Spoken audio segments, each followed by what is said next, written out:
Konsep lembaga keuangan dalam Al-Quran. Al-Quran tidak menjelaskan konsep lembaga keuangan secara rinci di dalamnya.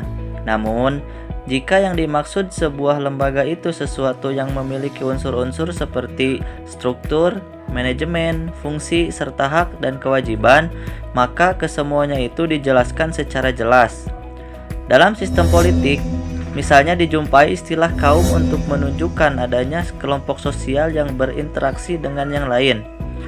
Juga terdapat istilah balad atau negeri untuk menunjukkan adanya struktur sosial masyarakat, dan juga muluk atau pemerintahan untuk menunjukkan pentingnya sebuah pengaturan hubungan antar anggota masyarakat. Khalifah atau kepemimpinan, yang kesemua unsur-unsur itu menjelaskan bahwasannya Al-Quran mengisyaratkan nama-nama itu memiliki fungsi dan peran tertentu dalam perkembangan masyarakat. Demikian pula, konsep yang merujuk pada perekonomian seperti zakat, sodakoh, fai, goniyah, bai, dain, mal, dan sebagainya yang memiliki konotasi fungsi yang dilaksanakan dalam sebuah perekonomian. Khusus tentang urusan ekonomi, Al-Quran memberikan aturan-aturan dasar agar transaksi ekonomi tidak sampai melanggar norma atau etika. Lebih jauh dari itu, transaksi ekonomi dan keuangan lebih berorientasi pada keadilan dan kemakmuran umat. Istilah suk atau pasar misalnya menunjukkan tentang betapa aspek pasar harus menjadi fokus bisnis yang penting. Organisasi keuangan dikenal dengan istilah amil. Badan ini tidak saja berfungsi untuk urusan zakat semata, tetapi memiliki peran yang lebih luas dalam pembangunan ekonomi. Pembagian ghanimah misalnya menunjukkan adanya mekanisme distribusi yang merata dan adil. Anjuran untuk berlaku adil terdapat dalam Al-Quran surat An-Nahl ayat 90 yang artinya, sesungguhnya Allah menyuruh kamu berlaku adil dan berbuat kebajikan, memberi bantuan kepada kerabat, dan Dia melarang melakukan perbuatan keji, kemungkaran, dan permusuhan. Dia memberi pengajaran kepadamu agar kamu dapat mengambil pelajaran. Dapat kita ketahui dari ayat di atas bahwasannya terdapat aturan-aturan bagi manusia dalam beraktivitas, yaitu harus berlaku adil dan melakukan kebajikan, memberi kepada kaum kerabat, dan juga terdapat larangan agar tidak berbuat keji, kemungkaran, dan permusuhan. Hal ini tentu saja untuk kebaikan manusia itu sendiri, karena dengan adanya aturan tersebut, maka aktivitas manusia akan berjalan dengan baik. Allah juga menganjurkan kepada kita untuk menegakkan kebenaran kepada Allah, serta menjadi saksi yang adil karena adil adalah bentuk dari ketakwaan. Seperti halnya yang tercantum dalam Quran surat Al-Maidah ayat 8 yang artinya, hai orang-orang yang beriman, hendaklah kamu jadi orang-orang yang selalu menegakkan kebenaran karena Allah, menjadi saksi dengan adil, dan janganlah sekali-kali kebencianmu terhadap sesuatu kaum mendorong kamu untuk berlaku tidak adil. Berlaku adillah karena adil itu lebih dekat kepada takwa, dan bertakwalah kepada Allah, sesungguhnya Allah Maha mengetahui apa yang kamu kerjakan. Berdasarkan ayat di atas, dapat kita simpulkan bahwa dalam suatu lembaga keuangan, tentu konsep keadilan sangat diperlukan. Dalam menjalankan aktivitasnya, suatu lembaga keuangan tidak boleh melakukan kezoliman yang akan merugikan pihak lain. Juga harus memperhatikan kemaslahatan bersama. Tidak boleh membeda-bedakan antara orang satu dengan orang yang lain karena adanya kepentingan. Pihak-pihak yang menjadi saksi dalam suatu transaksi di dalam suatu lembaga keuangan, maka mereka harus memberikan keterangan yang sebenar-benarnya akan menjalankan transaksi. Seorang saksi tidak boleh memberikan kesaksian palsu, karena kesaksian palsu sangatlah dibenci Allah dan juga merugikan pihak lain. Sebagai lembaga dengan struktur organisasi yang jelas, Islam juga menekankan pentingnya akhlak dan etika.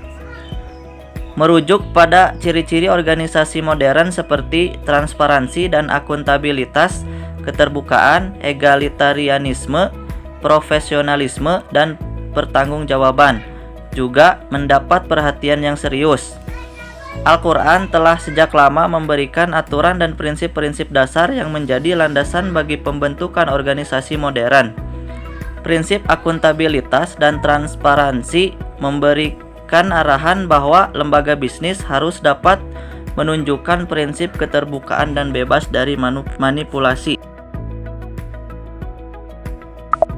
Lembaga keuangan pada masa Rasulullah. Lembaga keuangan ini bukan dengan akad yang sesuai dengan syariah pada masa modern saat ini telah menjadi bagian tradisi umat Islam juga pada masa Rasulullah. Pada masa Rasulullah juga praktek-praktek seperti menerima titipan harta, meminjam uang, ataupun untuk keperluan konsumsi serta melakukan pengiriman uang telah lazim dilakukan pada zaman Rasulullah. Fungsi perbankan modern yaitu untuk menghimpun dana, menyalurkan dana, maupun melakukan transfer dana telah menjadi bagian yang tidak terpisahkan dari kehidupan umat manusia atau umat Islam di seluruh dunia, bahkan sejak zaman Rasulullah. Nah, di zaman Rasulullah juga terdapat lembaga keuangan dan lembaga mengurus kepentingan masyarakat. Sedikitnya ada dua yang dituliskan. Yang pertama yaitu Baitul Mal. Baitul Mal yaitu lembaga bisnis atau sosial yang pertama dibangun oleh Rasulullah. Fungsinya untuk tempat penyimpanan harta pada zaman Rasulullah, yaitu merupakan proses penerimaan pendapatan dan pembelanjaan secara transparan dan bertujuan seperti apa yang disebutkan sekarang, seperti pemungutan dari beberapa harta pajak pun disatukan dalam lembaga ini pada zaman Rasulullah. Yang kedua yaitu Wilayatul Hisbah, merupakan lembaga pengontrol pemerintahan. Pada zaman Nabi juga fungsi lembaga ini kali ini dipegang langsung oleh Nabi Muhammad itu sendiri. Konsepnya, konsep lembaga pengontrol ini merupakan fenomena baru pada masyarakat Arab, khususnya pada masa Rasulullah. Hampir sama sekali tidak ada lembaga pengontrolnya pada masa Rasulullah itu. Rasulullah langsung berperan sebagai penyeimbang kegiatan muamalat maupun dalam ekonomi, politik maupun sosial.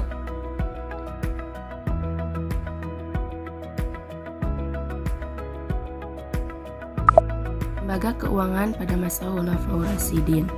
Ketika Rasulullah telah wafat, tradisi yang sudah dibangun oleh Nabi diteruskan oleh para pemimpin setelahnya. Yang pertama yaitu oleh Abu Bakar. Kebiasaan memungut zakat merupakan bagian dari ajaran Islam dan menjadi sumber keuangan negara. Bahkan, sempat terjadi peperangan antara sahabat yang taat kepada kepemimpinan beliau melawan orang-orang yang membangkang atas perintah zakat. Abu Bakar sebagai orang pertama yang akan memerangi kaum Riddah, yaitu kelompok yang membangkang terhadap perintah membayar zakat dan mengaku sebagai nabi. Dan pada masa Khalifah kedua, yaitu Umar bin Khattab, lembaga Baitul Mal semakin mapan keberadaannya semasa beliau.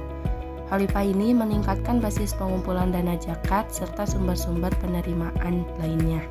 Sistem administrasinya sudah mulai dilakukan penerbitan. Umar memiliki kepedulian yang sangat tinggi atas kemakmuran rakyatnya. Pada masa Umar pula, mulai dilakukan penerbitan gaji dan pajak tanah. Terkait dengan masalah pajak, Umar membagi warga negara menjadi dua bagian. Yang pertama warga negara muslim dan yang kedua warga negara non-muslim. Bagi warga negara muslim, mereka diperlakukan sesuai dengan hukum Islam.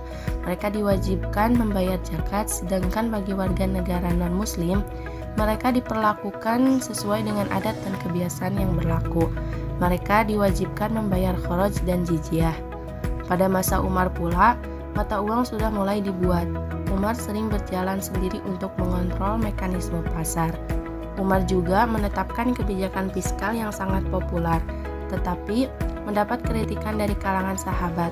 ialah menetapkan tanah taklukan Irak bukan untuk tentara kaum muslimin sebagaimana biasanya tentang ghanimah, tetapi dikembalikannya kepada pemiliknya. Khalifah kemudian menetapkan kebijakan kharaj atau pajak bumi kepada penduduk Irak tersebut. Semua kebijakan Khalifah Umar bin Khattab ditindaklanjuti oleh khalifah selanjutnya, yakni Utsman bin Affan dan Ali bin Abi Thalib. Yang menarik untuk diperhatikan ialah bahwa lembaga keuangan Baitul Mal telah berfungsi sangat strategis, baik pada masa Rasulullah maupun Khulafaur Rasyidin. Lembaga keuangan syariah modern.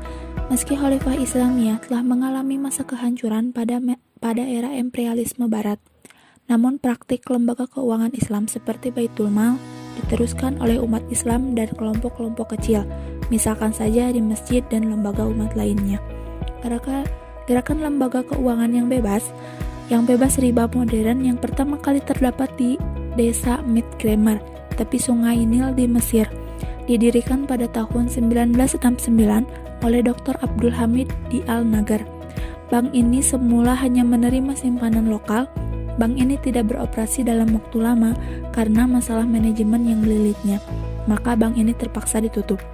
Bagaimanapun juga, bank dengan sistem bagi hasil ini telah mencatat sejarah yang berharga dalam sejarah ekonomi dan keuangan Islam. Pada tahun 1970, di sidang Menteri Luar Negeri, negara-negara Organisasi Konferensi Islam di Pakistan, Mesir mengajukan proposal untuk mendirikan bank syariah yang kemudian diterima. Pada intinya, proposal tersebut mengusulkan bahwa sistem keuangan berdasarkan bunga harus digantikan dengan sistem bagi hasil keuntungan maupun kerugian. Dalam proposal tersebut juga direkomendasikan Asosiasi Bank-Bank Islam yang bertugas menyediakan bantuan teknis bagi negara-negara Islam yang hendak mendirikan bank syariah. Pada sidang Menteri Keuangan 1975 di Jeddah disepakati pendirian Bank Pembangunan Islam atau Islamic Development Bank yang disebut juga IDB. Bank ini memainkan peran penting dalam perkembangan perbankan syariah selanjutnya, di mana IDB memberikan pinjaman bebas bunga untuk proyek infrastruktur dan pembiayaan kepada negara anggota. IDB juga membantu mendirikan bank-bank Islam di berbagai negara. Kelahiran IDB merupakan hasil serangkaian kajian yang mendalam dari pakar ekonomi dan keuangan juga para ahli ekonomi Islam. Keberadaan IDB ini telah memotivasi banyak negara Islam untuk mendirikan lembaga keuangan syariah yang akhirnya pada awal dekade 1980, bank-bank syariah banyak muncul di berbagai negara seperti Mesir, Sudan, Pakistan, Iran, Malaysia, Bangladesh, dan Turki. Tujuan utama IDB adalah untuk menumpuk dan meningkatkan perkembangan ekonomi dan sosial negara-negara anggota dan masyarakat muslim secara sendiri-sendiri maupun bersama-sama, sesuai dengan prinsip syariat Islam. Fungsi utama bank ini berperan sebagai dalam modal usaha dan bantuan cuma-cuma untuk proyek produksi dan perusahaan, di samping memberikan bantuan keuangan bagi negara-negara anggota dalam bentuk untuk perkembangan ekonomi sosial. Kemudian disusul dengan ide untuk mendirikan bank syariah di Indonesia yang sebenarnya sudah muncul sejak tahun 1970-an. Hal ini dibicarakan pada seminar nasional pada tahun 1974 dan pada tahun 1976 dalam seminar internasional yang diselenggarakan oleh Lembaga Studi Ilmu-Ilmu Kemasyarakatan dan Yayasan Bhinneka Tunggal Ika. Namun, ada beberapa alasan yang menghambat realisasinya ide ini. Dengan ini, dimulailah pendirian bank-bank perkreditan rakyat syariah di beberapa daerah di Indonesia.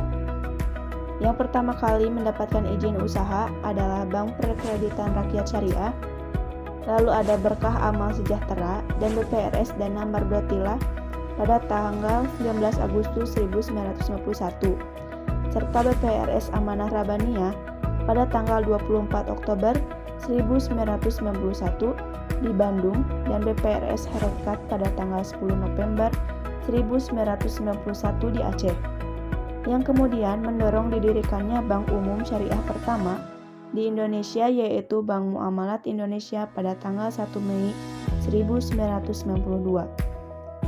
Perkembangan lembaga keuangan syariah di Indonesia dimulai sejak tahun 1990-an dan mengalami perkembangan yang semakin marak pada tahun 2000-an dan ditandai dengan bermunculannya sejumlah bank syariah yang didirikan oleh perbankan konvensional, baik yang sahamnya dimiliki pemerintah maupun swasta. Perkembangan lembaga keuangan syariah semakin marak setelah sejumlah kelompok masyarakat ikut membuat gerakan atau lembaga keuangan alternatif yang berbasis syariah. Marak dan cepatnya pertumbuhan dan perkembangan lembaga keuangan berpola syariah itu tentu tidak lepas dari Fatwa Majelis Ulama Indonesia atau disebut dengan MUI yang menyatakan bahwa bunga bank itu adalah riba dan riba sangat dilarang dan diharamkan dalam ajaran Islam. Fatwa itu telah memberikan dampak terhadap penyempitan pasar bagi perbankan konvensional. Masalahnya sebagian besar penduduk Indonesia beragama Islam. Sementara itu, pasar bank syariah semakin meluas karena banyak nasabah perbankan konvensional, khususnya yang beragama Islam, mengalihkan transaksi perbankan ke bank syariah.